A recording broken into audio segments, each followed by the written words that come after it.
कभी सोचा है कि जिस जमीन पर कभी हिंदुस्तान के सबसे ताकतवर साम्राज्य खड़े हुए हैं, आज वही जमीन अपनी एक बिल्कुल नई पहचान बना रही है। जी हाँ, हम बात कर रहे हैं बिहार की। इसकी कहानी ना बड़ी दिलचस्प है, उतार चढ़ाव से भरी हुई। तो चलिए आज इसी सफर को समझते हैं और देखते हैं कि कैसे वो ऐतिहासिक गढ़ आज एक एग्रीकल्चरल पावर हाउस बनने की दौड़ में है।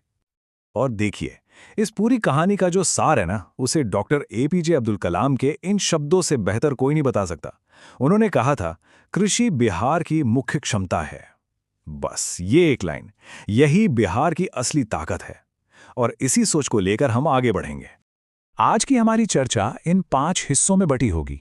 हम शुरुआत करेंगे इसके शानदार इतिहास से, फिर देखेंगे कि कैसे कृषि आज इसकी रीढ़ की हड्डी है, फिर एक स्वॉट एनालिसिस करेंगे, चुनौतियों और उनके समाधानों पर बात करेंगे, और आखिर में देखेंगे कि भविष्य का रास्ता क्या है।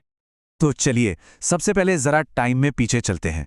बिहार सिर्फ एक राज्य नहीं है, बल्कि ये भारतीय इतिहास का वो मंच था जहां से बड़े बड़े साम्राज्यों ने अपनी उड़ान भरी थी। जरा सोचिए, 6ठी शताब्दी ईसा पूर्व की बात है। उस वक्त भारत जो है वो छोटे छोटे राज्यों में बटा हुआ था, जिन्हें कहते थे महाजनपद। और आपको पता है उस दौर का पावर सेंटर कहाँ था? वो था बिहार। यहां एक नहीं, दो नहीं, बल्कि तीन तीन महाशक्तियां थी, मगध, अंग और वज्जी। कह सकते हैं कि यहीं से, इसी धरती से भारत की तकदीर लिखी जा रही थी। और ये टाइमलाइन देखिए, ये मगध के उस शानदार सफर को दिखाती है। शुरुआत हुई बृहद्रथ वंश से, लेकिन असली नींव रखी हर्यक वंश के बिंबिसार ने। फिर शिशुनाग वंश ने अवंती जैसे बड़े राज्य को हराया, और नंद वंश के आते आते तो मगध इतना ताकतवर हो चुका था कि सिकंदर की सेना ने भी यहां आने से इनकार कर दिया था। और फिर आए मौर्य, जिन्होंने यहीं से भारत के पहले महान साम्राज्य मौर्य साम्राज्य की नींव रखी। सवाल यह है कि मगध इतना शक्तिशाली बना कैसे?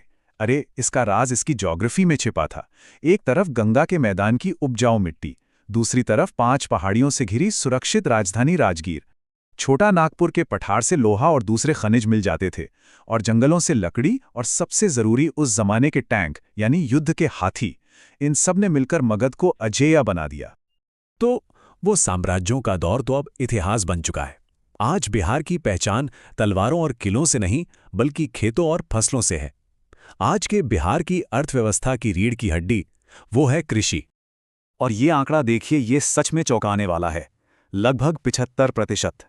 मतलब बिहार की 3/4 आबादी सीधे सीधे अपनी रोजी रोटी के लिए खेती पर निर्भर है। ये सिर्फ एक नौकरी नहीं, ये वहां के लोगों के जीने का तरीका है। और जब बात कुछ खास चीजों की होती है ना, तो बिहार का कोई मुकाबला नहीं। सोचिए, पूरे देश का 85% मखाना और 71% मीठी रसीली लीची यहीं से आती है। शहद उत्पादन में भी इसका बड़ा हाथ है। ये दिखाता है कि बिहार की कृषि में कितनी महारत है।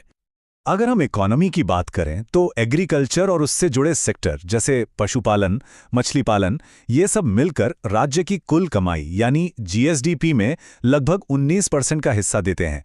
तो ये बात तो साफ है कि बिहार की तरक्की का रास्ता खेतों से होकर ही गुजरता है। तो जब हम ये समझ गए हैं कि खेती इतनी जरूरी क्यों है, तो चलिए एक स्वॉट एनालिसिस करते हैं। मतलब बिहार की खेती की ताकत क्या है, कमजोरियां क्या हैं, नए मौके क्या हैं और खतरे क्या क्या हैं। बिहार की सबसे बड़ी ताकत तो कुदरत की देन है। यहाँ की जलोढ़ मिट्टी सोना उगलती है। जमीन के नीचे पानी का स्तर काफी ऊंचा है, तो सिंचाई की भी अच्छी संभावना है। और मौसम तो ऐसा है कि साल में कई कई फसलें ली जा सकती हैं। और हाँ, यहाँ मेहनती लोग भी हैं जो खेती में जान लगा देते हैं। लेकिन जितनी ताकतें हैं, उतनी ही बड़ी कमजोरियां भी हैं, ये भी सच है। सबसे पहली और सबसे बड़ी दिक्कत जमीन पर आबादी का जबरदस्त दबाव। आप सोचिए, 91% किसानों के पास 1 हेक्टेयर से भी कम जमीन है। मतलब बहुत ही छोटी छोटी जमीनें हैं। फिर जो नई टेक्नोलॉजी आती है वो खेतों तक पहुंच ही नहीं पाती। और बिजली की सप्लाई भरोसेमंद नहीं है, तो बेचारे किसान को महंगा डीजल फूंक कर पंप चलाना पड़ता है। पर इन्हीं चुनौतियों के बीच मौके भी छिपे हैं। जरा सोचिए, अगर लीची और मखाने की प्रोसेसिंग के लिए फैक्ट्रियां लग जाएं तो क्या होगा? अगर किसानों को अच्छे बीज मिलें और पानी का सही इस्तेमाल हो तो पैदावार को दुगना या तिगना भी किया जा सकता है। यहाँ बहुत स्कोप है। और आखिर में बात करते हैं खतरों की, जिन्हें हम नज़रअंदाज नहीं कर सकते। हर साल आने वाली बाढ़ एक बहुत बड़ा खतरा है। फिर फसल कटने के बाद उसे रखने के लिए गोदामों की कमी है, जिससे बहुत सारा अनाज बर्बाद हो जाता है। और लगातार छोटी होती जमीनें, ये सब बहुत गंभीर मसले हैं। ठीक है, तो हमने प्रॉब्लम समझ ली। अब बात करते हैं सॉल्यूशन की। इन मुश्किलों को कैसे पार किया जाए और जो मौके हैं उन्हें हकीकत में कैसे बदला जाए, चलिए देखते हैं। एक तरफ तो हैं ऐतिहासिक समस्याएं और दूसरी तरफ बाढ़, सूखे जैसी प्राकृतिक आपदाएं। तो इसका एक स्मार्ट समाधान हो सकता है फसल विविधीकरण। मतलब हमेशा धान और गन्ने जैसी ज़्यादा पानी वाली फसलें उगाने के बजाय क्यों ना कुछ ऐसी फसलें उगाई जाएं जिनमें पानी भी कम लगे और किसानों की आमदनी भी स्थिर रहे। दूसरी बड़ी प्रॉब्लम है सिस्टम की। छोटी छोटी जमीनें, पुराने जमाने के लैंड रिकॉर्ड्स और बैंकों से आसानी से कर्ज न मिलना। इसका जवाब है टेक्नोलॉजी। जी हाँ, स्मार्ट एग्रीकल्चर। ड्रोन से खेतों की देखभाल, सैटेलाइट से जमीन की मैपिंग और किसानों को नई ट्रेनिंग, ये सब गेम चेंजर साबित हो सकते हैं। और तीसरी, जो शायद सबसे जरूरी चीज है, वो है इंफ्रास्ट्रक्चर की कमी। खराब सड़कें, कोल्ड स्टोरेज का ना होना और बिजली की दिक्कतें। इसका एक ही समाधान है, बेहतर सड़कें बनाओ ताकि फसल बाजार तक पहुंचे, कोल्ड स्टोरेज बनाओ ताकि वो खराब ना हो, और किसान क्रेडिट कार्ड जैसी योजनाओं से उन्हें आसानी से पैसा मिले। तो अब हम आते हैं सबसे बड़े सवाल पर। क्या बिहार भारत की दूसरी हरित क्रांति यानी सेकेंड ग्रीन रेवोल्यूशन का केंद्र बन सकता है? चलिए देखते हैं कि इस सपने को पूरा करने के लिए क्या-क्या कदम उठाए जा रहे हैं। सरकार इस दिशा में काफी काम कर रही है। कृषि रोडमैप 3 एक बहुत बड़ा 5 साल का प्लान है जो खेती के हर पहलू पर ध्यान देता है। कृषि निवेश नीति 2020 नए इन्वेस्टर्स को बुला रही है और जल जीवन हरियाली अभियान किसानों को मौसम की मार से बचाने के लिए तैयार कर रहा है। और इन कोशिशों का नतीजा भी देखने लगा है। मक्का और गेहूं की पैदावार में रिकॉर्ड बनाने के लिए बिहार को कृषि कर्मण अवार्ड मिला है। ये कोई छोटी मोटी बात नहीं है, ये इस बात का सबूत है कि बिहार सही रास्ते पर चल पड़ा है। तो हम आपको इसी एक बड़े सवाल के साथ छोड़े जाते हैं। क्या बिहार अपनी ऐतिहासिक विरासत और खेती की इस जबरदस्त क्षमता के साथ भारत के खाने के भविष्य की नई कहानी लिख सकता है? क्या ये वाकई भारत की दूसरी हरित क्रांति का केंद्र बन सकता है? इसका जवाब हम सबके मिले-जुले प्रयासों में छिपा है। बिहार को देश में दूसरी हरित क्रांति का गंतव्य माना जाता है। सोचिए कितना बड़ा बयान है ये, है ना? ये भविष्य की एक बहुत ही एम्बिशियस तस्वीर पेश करता है। लेकिन सवाल ये है कि इस पोटेंशियल तक पहुंचने के लिए बिहार की कृषि की जो पूरी कहानी है, जो थोड़ी कॉम्प्लेक्स है, उसे समझना जरूरी है। तो चलिए इसी पैराडॉक्स को समझने की कोशिश करते हैं। एक तरफ बिहार का शानदार अतीत है, एक ऐसी जमीन जो कभी बड़े बड़े साम्राज्यों का गढ़ हुआ करती थी, और दूसरी तरफ आज की चुनौतियां। और सबसे जरूरी बात, हम ये भी देखेंगे कि इन चुनौतियों के बावजूद इसी जमीन में एक सुनहरे भविष्य की फसल उगाने का दम कैसे है। तो कहानी को शुरू से समझने के लिए हमें थोड़ा सा हिस्ट्री में जाना होगा। उस जमाने में जब बिहार या कहें मगध प्राचीन भारत का पॉलिटिकल सेंटर हुआ करता था। हर्यक, शिशुनाग, नंद और फिर मौर्य, एक के बाद एक ये वो पावरफुल डायनेस्टीज थीं जिन्होंने सदियों तक पाटलिपुत्र यानी आज के पटना से पूरे भारत पर राज किया। तो मतलब ये सिर्फ कोई एक इलाका नहीं था, ये पूरे इंडियन सबकॉन्टिनेंट का पावर सेंटर था। और इन सभी साम्राज्यों की असली बुनियाद क्या थी?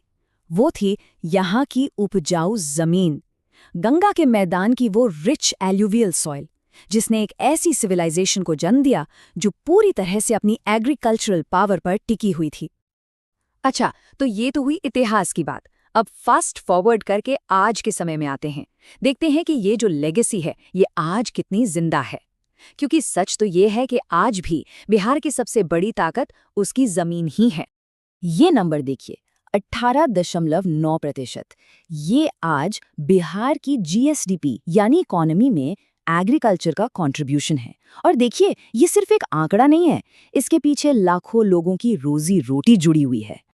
और जो बात और भी इंटरेस्टिंग है वो ये कि बिहार कुछ खास फसलों का तो समझिए बादशाह है। अब सोचिए, पूरे देश का 85% मखाना और 71% लीची सिर्फ बिहार से आता है। ये दिखाता है कि इसकी अपनी एक यूनिक एग्रीकल्चरल आइडेंटिटी है। एक और जबरदस्त आंकड़ा देखिए, बिहार अपनी 60% जमीन पर खेती करता है, जबकि नेशनल एवरेज सिर्फ 42% है।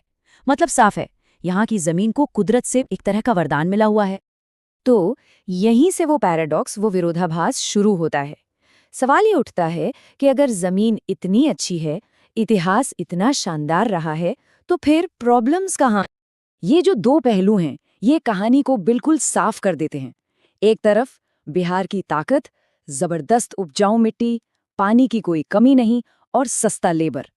लेकिन सिक्के का दूसरा पहलू भी है, कमजोरियां, जैसे खेतों का बहुत छोटा और टुकड़ों में बटा होना, बिजली का कोई भरोसा नहीं और नई टेक्नोलॉजी को अपनाने में काफी सुस्ती। तो फिर वो असली डीप रूटेड चैलेंजेस क्या हैं जो बिहार को आगे बढ़ने से रोक रही हैं?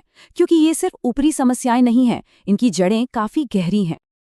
देखिए, ये चुनौतियां ना कई परतों में हैं। एक तो किसानों का ऐतिहासिक शोषण, जो बहुत पुराना मुद्दा है।